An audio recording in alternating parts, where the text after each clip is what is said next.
What equipment do I need to start with if I want to get on video?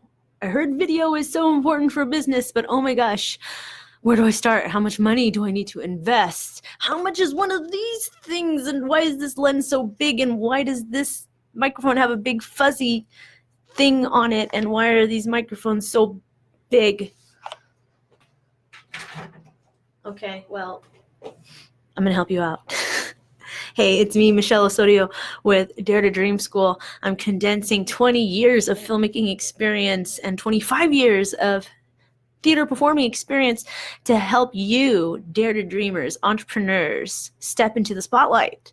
So I'm teaching you how to get on video. I've been making a bunch of videos live this week. And right now, I'm going to address one of the biggest questions I get, which is, what equipment do I need to buy to start? Okay, first of all, I'm going to move this microphone back because it's gigantic. So let me know that the audio is still working because I'm going to move this back. I apologize if it's really loud. Okay, now you can see the unicorn mug that Ange got me. All right, so the answer is not going to be what you expect. People think that equipment is this magic bullet, and if you just spend X amount of dollars or pounds or your currency investing in this fancy equipment, you're going to have these amazing videos that everybody's going to watch, and those people are going to buy merchandise or services from you, and you're going to go viral, and all this wonderful stuff's going to happen as long as you spend X amount of money. Well, that is not how it works, actually. So let me tell you a quick story about something I learned when I went to film school many years ago. So a lot of people find this hard to believe, but I went to school back when there was no easy access to things like HD cameras. If you wanted to work your way up to a fancy camera, you had to learn how to shoot on actual film, which was very expensive.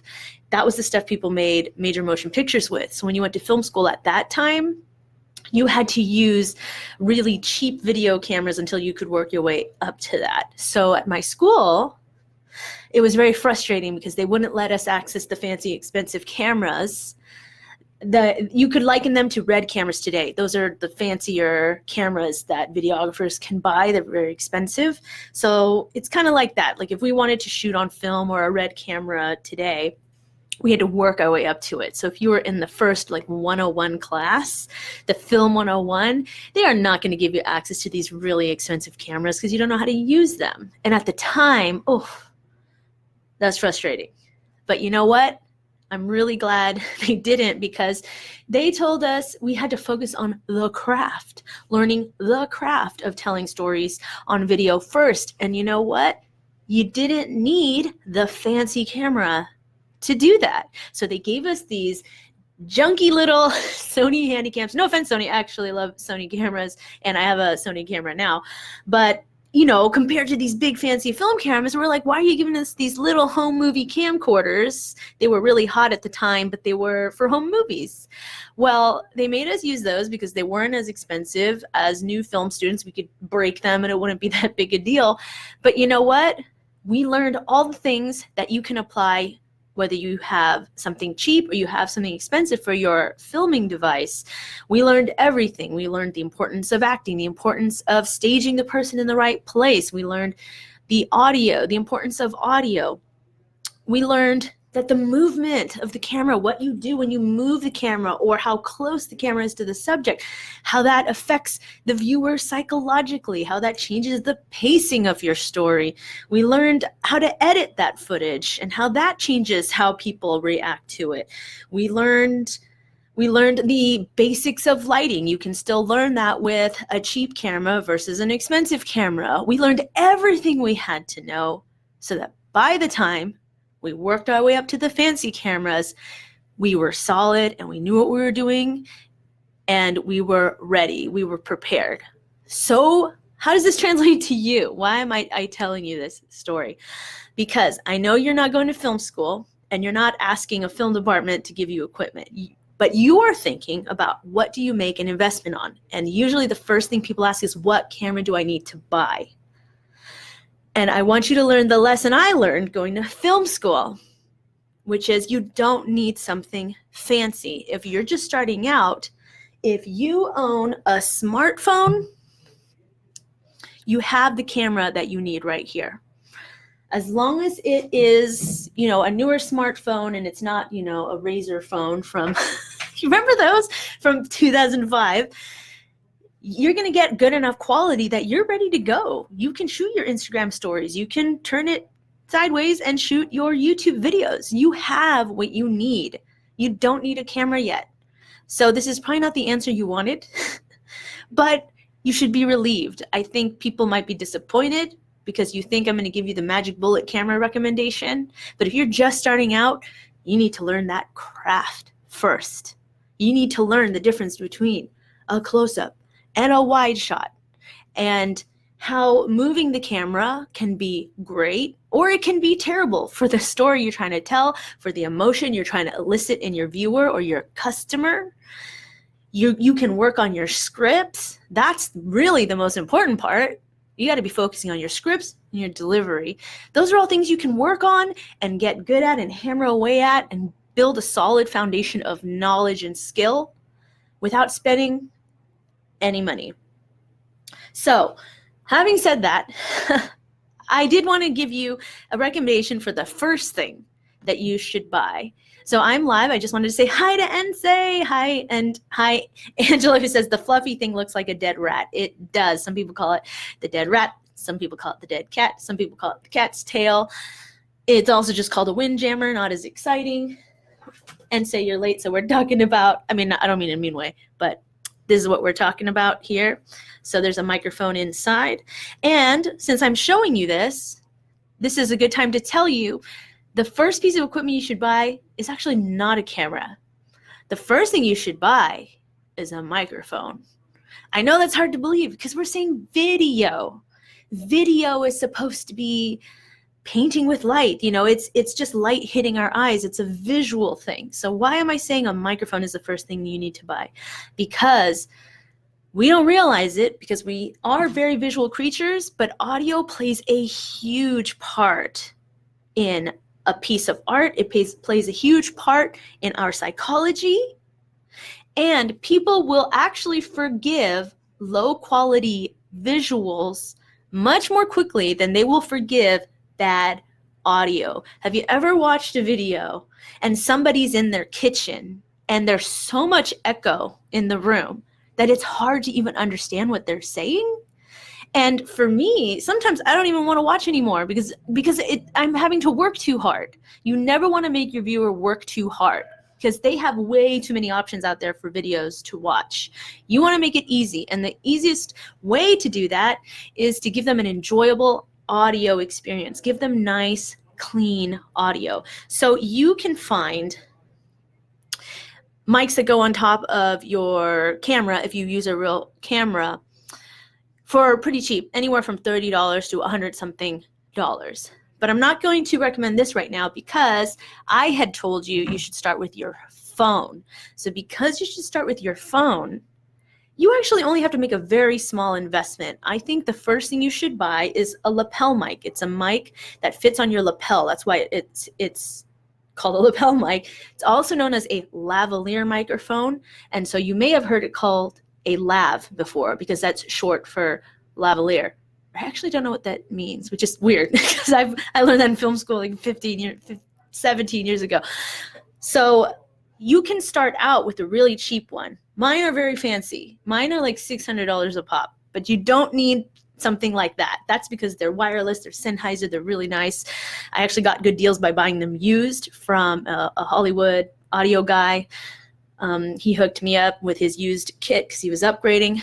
But just starting out, I have a link in the description for a really cheap microphone. Currently, at the time of this video, it's only $13 US. And that's just to start. Once again, you can upgrade your microphone later. But for now, I think you just start small. So when you're ready to improve the audio on your cell phone, smartphone videos, I think the first thing you should buy is a lapel mic. But if you already own an actual camera, then you can get one of these. It's called a shotgun microphone. It's called shotgun because it's pointy and it's pointing in one direction. And so the audio is picking up things in that direction. It's called a directional microphone also. So the lapel mic, that's my recommendation. You can follow that link for my specific recommendation to go try that one. It's surprisingly affordable. Not what you would expect, but not this magic bullet. It's just going to help remove some of the sound from far away, improve the quality because the mic is closer to your mouth, and it'll be a little bit better quality than the cell phone. Now, if you own an iPhone, you're gonna, with the newer connection, you will have to buy a cheap adapter, but they're not expensive and they work just fine. I've used them for major live streams, no problem. And Say said, amen to learning the craft. Yes, exactly. You know, you don't have to go to film school nowadays because you have access to all this amazing information online. So I'm giving you my 20 years of experience here. So trust me when I tell you, you don't need to invest in thousands of dollars on video equipment, especially when you're getting started. Learn the craft itself, like the writing, which is free, by the way. I think writing is one of the best things you could ever learn because it doesn't cost you anything as long as you have a place to write things down. Michelle Norman says, yes, good advice. Thank you. Oh, wow. Angela knows where lavalier comes from. It's named after a necklace with a pendant. Lavalier. Lavalier. I'm assuming it's French. It sounds French. Thanks, Ange. All right. Yeah, so that's my recommendation. And when you're ready to upgrade to a camera, I can make recommendations at certain price tiers. So be sure to check out my next video on that. You'll be able to click on that in the description if you want to learn about what camera you should upgrade to when you're ready at different price tiers for different income levels or price levels, but also just what you think you're going to need for your channel or your page. All right, so finally, I just wanted to remind you all that the doors to, oh, what happened? Okay, sorry, one of my windows open. The doors to my beta course, which I'm teaching live, I'm only teaching it live this one time because it's a pilot. They're closing in just 3 days. So if you wanted to jump on, this is the only time I'm ever gonna sell it for this price. If you want me to hold your hand and help you live, I highly suggest you take this because very soon my goal is to not even do any one-on-one consulting because I'm going to be focusing more on video creation and education. So there's going to be very limited opportunities to work with me live. And it's going to be like 3 or 4 times as expensive. So check out daretodreamschool.com/video course. The link is also in the description. If you want to work with me for 6 weeks, and we're going to be in a small group setting, I'm going to teach you everything you need for video strategy. So look at it this way. You can stay where you are, the way things are for you right now. Are you happy with how you're doing with video or how your channel's doing, or have you not even started? Or you can come to me, let me take your hand. I can't stress enough that jumping on things early with me is the best way to get the best deal. And you can let me help you. I have experience. I have videos with 2 million views, 5 million views, but I can also show you how you can make money in your business without ever having to go viral. Because it's just about making that connection with your customer and helping just your customers find you. You don't have to be a big star. You don't ever have to worry about that kind of pressure. You don't have to be an influencer if you don't want to. You just want to find your customer so that they can come to your videos, grow to like you, and grow to trust you. And I can teach you that with my many years of filmmaking experience, my many viral videos, my 134,000 live stream followers. I know how to build audiences, and I really feel a calling to help people. So make sure to check that out. daretodreamschool.com/video course if you want me to help you take that on your journey so you can go from where you are right now to making a real impact with video. And that's only open for 3 more days. All right, that's all I have. Ange says it is French. Thanks, Ange. All right, so if there's not any more questions, I'm going to take off, and I'll be live again one more time tomorrow at the same time. So if you have any more video questions, make sure you come back tomorrow. And if you're watching this later, you should still go to the course website because you can probably get on the waiting list. so you can hopefully get an early bird special the next time I am teaching it. But you always want to jump on things early, because it's never going to be, even the next time I go launching it, it won't be the price that it is now. So you're always going to get rewarded for jumping on my products early while I am fleshing them out with my beginner pilot students. So you always want to jump on opportunities early with me. So make sure you get on that waiting list if you are watching this later and the cart has closed. And I hope that you take some of this information and go out and at least buy that lapel mic and start shooting videos for your business. And let me know how it goes. Let me know on social media. Leave me a comment with hashtag #DareToDreamer and let me know if that's working out for you. So remember, you dare to dream. That's what business owners do. That's what artists do. That's what creators do. There will be people all the time, all around you saying, you need to be more practical. You need to grow up. You need to be realistic. Play it safe. Don't listen to them. Never give up on your dreams. Always be a dare to dreamer. Osorio out. Take care, everybody. Bye.